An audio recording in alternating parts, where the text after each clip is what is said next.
Bismillahirrahmanirrahim. The most gracious, the most merciful. As you know, I am sir Shafiq जी।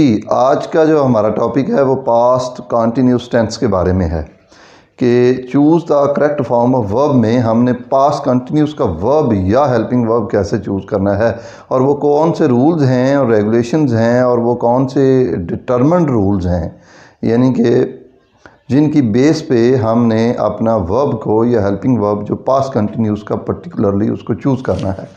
उसमें आप देखें मंतजा ज़ैल जगहों पर इस्तेमाल होता है ऐसा काम जो माजी में जारी हो, माजी का हिस्सा हो और माजी में हो और जारी भी हो, उसमें एक कंटिन्यूटी पाई जा रही हो माजी में, in the past.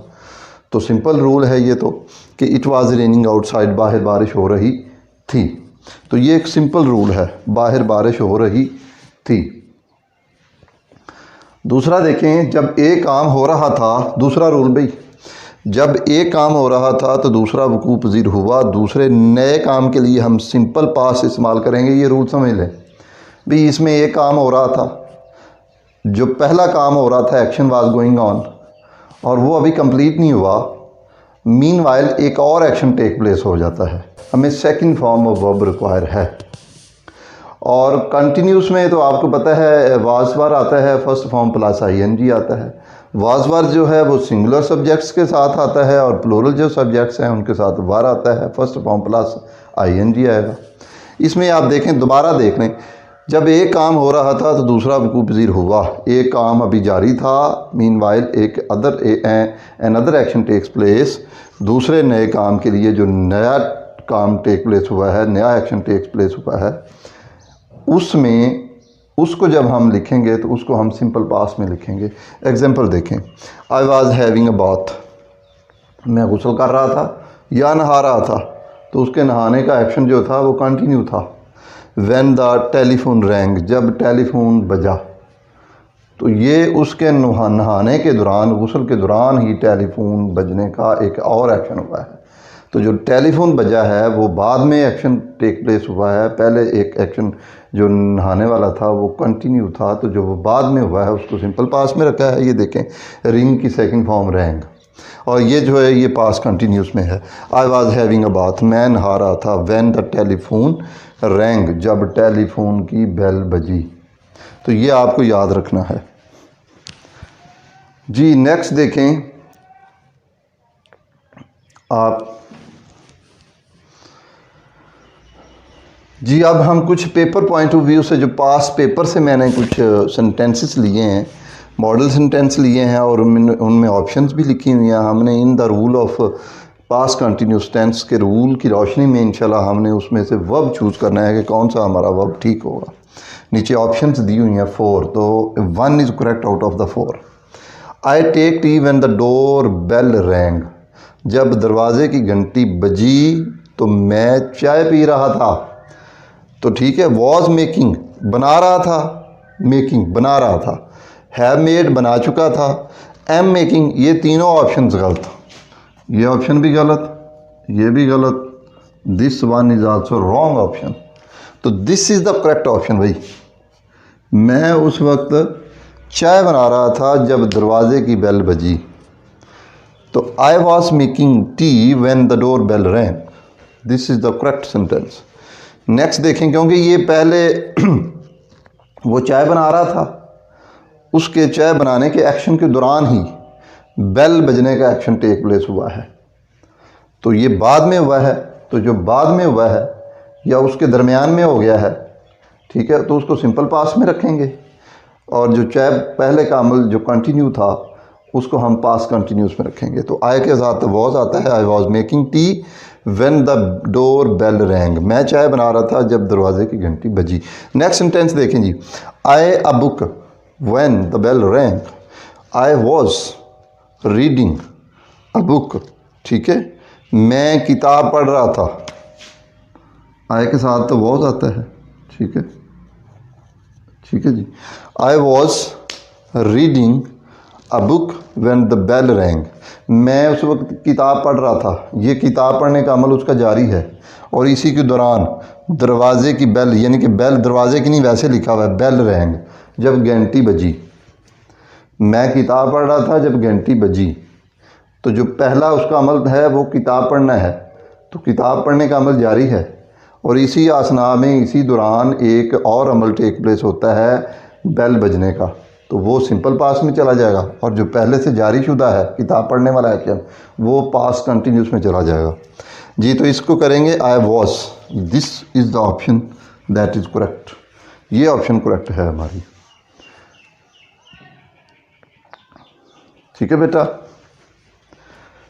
Ji. I was reading a book, मैं किताब पढ़ रहा था। व्हेन द बेल रैंग, जब घंटी बजी। नेक्स्ट देखें भी, they to school when the storm broke. इसमें ऑप्शंस लिख लेते हैं, ऑप्शंस मैंने नहीं लिखी जी। 4 ऑप्शंस बेटा। दे वाज गोइंग तो ऑप्शन गलत है, दे के साथ वॉज नहीं आता। They were going is the correct option, इसको भी अंडरलाइन कर देते हैं जी। ये they were going to school, वो स्कूल जा रहे थे। व्हेन द स्टॉर्म ब्रोक, जब तूफ़ान फूट पड़ा, यानी कि वो स्कूल जा रहे थे और इसी दौरान अभी वो स्कूल नहीं पहुँचे, तो जनाब दरमियान में ही थे अभी, तो स्टॉर्म जो है, तूफ़ान जो है वो फूट पड़ा, उसका आगाज़ हो गया। तो they were going to school when the storm broke. ठीक है, तो ये वर गोइंग टू स्कूल, पहले जो कंटिन्यूटी जिस एक्शन में पाई जा रही है उसको पास कंटिन्यूस में करेंगे, और जो उसके दौरान एक और एक्शन टेक प्लेस होता है उसको हम सिंपल पास में लेके जाएंगे। तो ये देखेंगे सेकंड फॉर्म ऑफ वर्ब है, ब्रेक की सेकंड फॉर्म है ब्रोक। जी students, when the college bell rang, ये जो डिपेंडेंट क्लॉज है, ये डिपेंडेंट क्लॉज है, ये पहले आ गई है। डिपेंडेंट क्लॉज के बाद कॉमा यूज़ हुआ है। ठीक है, जब कॉलेज की घंटी बजी, आई वॉज टेकिंग ब्रेकफास्ट, तो मैं उस वक्त ब्रेकफास्ट ले रहा था, यानी कि नाश्ता कर रहा था जब कॉलेज की बेल बजी। तो आई के साथ वॉज आता है, तो ये ऑप्शन जो है वो ठीक होगी। आई वॉज टेकिंग ब्रेकफास्ट, मैं उस वक्त नाश्ता कर रहा था। When the college bell rang, जब कॉलेज की घंटी बजी। तो दिस इज़ तो करेक्ट। अच्छा, इसमें आप एक बात पॉइंट जो है वो याद रखें, इसमें हमने ना जो डिपेंडेंट क्लॉज है वो पहले ले ली है और जो इंडिपेंडेंट क्लॉज है वो बाद में लिखी है। लेकिन अगर आप उसको इस तरह करें कि I was taking breakfast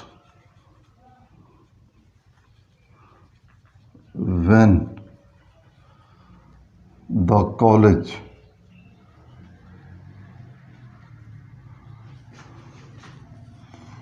bell rang, this is also correct। ये भी ठीक है।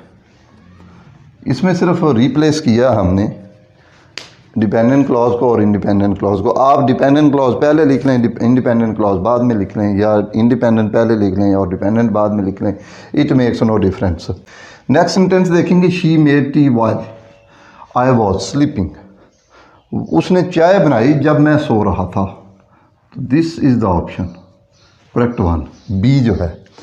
ठीक है, जब मैं सो रहा था उसी दौरान वो चाय बना रही थी, तो ये जो है सोने का अमल उसका कंटिन्यू था और उसी सोने के अमल के दौरान ही उसने चाय बना दी। ठीक है, वही सेंस दे रहा है जो पीछे सेंटेंसेस दे रहे हैं। She said that she her hair, she said उसने कहा that she was doing her hair, उसने कहा। अच्छा, ये पास्ट के बाद पास्ट आता है। ये सेड जो है ये सिंपल पास्ट की फॉर्म है, से सेड सेकंड फॉर्म है से की।